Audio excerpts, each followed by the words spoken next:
Assalamualaikum warahmatullahi wabarakatuh. Bismillahirrahmanirrahim. Selamat pagi teman-teman mahasiswa. Untuk kelas pembiayaan, pagi ini saya coba menjelaskan materi untuk analisis pembiayaan. Baik, akan saya jelaskan.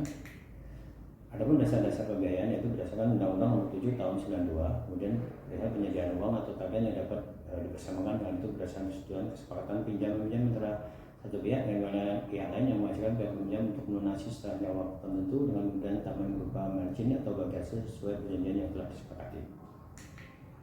Kemudian data yang diperlukan adalah satu, ada data dan informasi, kemudian dua, memorandum analisis pembiayaan atau MAP. Data dan informasi itu ada 6, yaitu wawancara 1, wawancara dengan nasabah, kemudian kunjungan ke lokasi, kemudian wawancara dengan pihak lain, kemudian pendidikan tentang tujuan pengembangan pembiayaan, kemudian penelitian atas data-data yang diterima dari nasabah yaitu laporan keuangan dan legalitas usaha. Kemudian memorandum analisis pembiayaan atau MAP itu terdiri dari 4, yaitu identitas pemohon, kemudian tujuan permohonan pembiayaan, kemudian riwayat hubungan bisnis dengan bank, kemudian analisis masih. Identitas pemohon itu berisi tentang nama pemohon, kemudian tempat kedudukan, kemudian bentuk usaha, kemudian bidang jenis usaha, kemudian susunan pemutus, kemudian legalitas usaha. Kemudian tujuan permohonan pembiayaan itu biasanya ada 5, yaitu jumlah pembiayaannya berapa, kemudian jenis pembiayaannya apa aja, misalnya jual beli, bagi hasil atau sewa, kemudian 3 objek yang dibiayai, kemudian jangka waktu, alasan dan kebutuhan pembiayaan. Riwayat hubungan bisnis dengan bank, yaitu kapan saat ada 4, yaitu saat kapan nasabah itu berhubungan dengan bank, dan kualitas jenis transaksi yang terjadi, kemudian jumlah pembiayaan yang tercakup, kemudian alasan putusan hubungan bisnis dengan bank atau alasan menjalin hubungan kembali itu apa. Kemudian ada analisis estimasi, di mana situ ada watak atau karakter, kemampuan atau capacity, modal atau capital, kondisi atau condition, agunan pembiayaan atau kolateral. Akan saya jelaskan satu-satu. Kemudian analisa watak atau karakter itu tujuan untuk mendapatkan gambaran dan kemampuan dari pemohon, yaitu berikut: reputasi bisnis, riwayat perusahaan, catatan kriminal, riwayat hidup, gaya hidup, tingkatan kooperatif, tingkatan hubungan kerjasama, kerjaan di rumah bisnis, budaya perusahaan, legalitas usaha, akte pendirian, informasi BI atau BI checking atau catatan internal bank.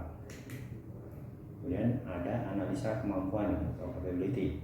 Tujuannya untuk mengukur tingkat kemampuan membayar dari pemohon, di mana dipengaruhi oleh 1, ada aspek manajemen, mana kemampuan menegakkan visi dan misi dalam berusaha, kemudian aspek produksi, kemampuan daya saing, kontinuitas produk, kemudian ada aspek pemasaran, yaitu menilai kemampuan memasarkan produknya, angka keragaman, tingkat kesaingan, angka proyeksi pemasaran, dan lain-lain.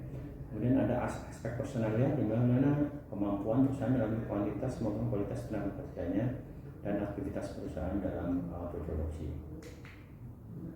Kemudian aspek finansial ini sangat krusial, di mana adanya laporan keuangan, di mana kondisi aktiva lancar, utang jangka pendek, modal berjalan, dan pendapatan lain. Kemudian ada rasio keuangan, ada liquidity, solvability, ada rentability.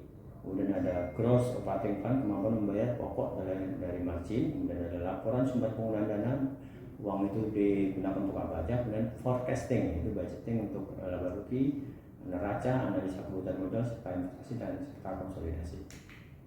Baik, analisa modal atau capital, tujuannya untuk mengatur kemampuan usaha pemohon untuk mendukung pembiayaan dengan modal sendiri. Semakin besar kemampuan modal, semakin besar portofolio usaha yang didukung oleh modal sendiri. Itu 1, yaitu besar dengan komisi modal, perkembangan profitabilitas, kemudian dilihatnya komisi jangka panjang dan pendek, kemudian harga saham jika go public.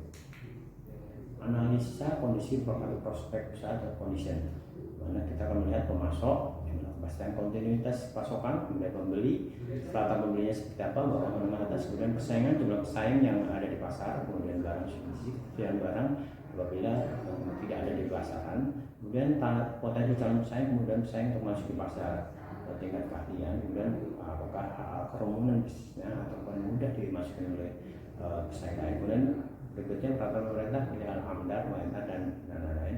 Kemudian perdagangan internasional, yaitu kemampuan pesaing dengan produk yang di pasar bersama dengan perdagangan internasional kayak AFTA atau OECD dan lain-lain. Baik. Analisa agunan pembiayaan atau kolateral dari fungsi agunan pengaman lapis kedua, the second way out, sebagai sumber pembayaran terakhir pembayaran bermasalah apabila suatu transaksi pembiayaan itu bermasalah, maka kolateral ini yang akan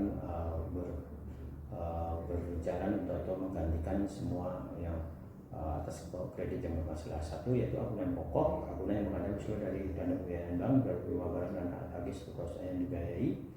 Aset tersebut tidak harus dibiayai oleh maupun yang tidak. Dan ada agunan tambahan yang termasuk dalam agunan pokok dapat wujud di luar proyek, misalnya surat harga, garansi jaminan mentah dan lain-lain. Kemudian kita mencoba metode analisa yaitu aspek kualitatif, berarti dari manajemen usaha, dari mana fungsi dan tujuan itu menilai kemampuan manajemen mengoptimalkan daya yang ada. Data-data yang digunakan biasanya nama perusahaan, jumlah karyawan, riwayat hidup, PT, siswa, dokumen, surat-surat rekomendasi. Kemudian dari marketing tentunya proses produksi, jenis produk apa yang dijual, bahan baku, lokasi penyimpanan, efisiensi, teknologi, strategi, lingkungan dari proses produksi dan hasil harga jual keuntungan.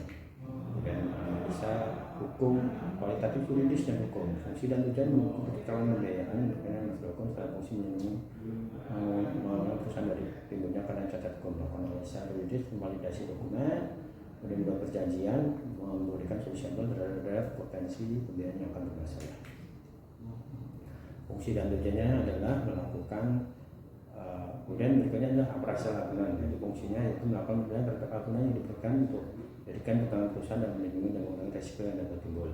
Dan jaminan yang dimaksud adalah kelayaan atau kesanggupan untuk menanggung pembayaran kembali berhukum positif. Barang yang dapat diganti, contoh uang, barang yang dapat diberikan, contoh beras dan gula, yang bergerak mobil, barang yang tidak bergerak, contoh tanah dan bangunan.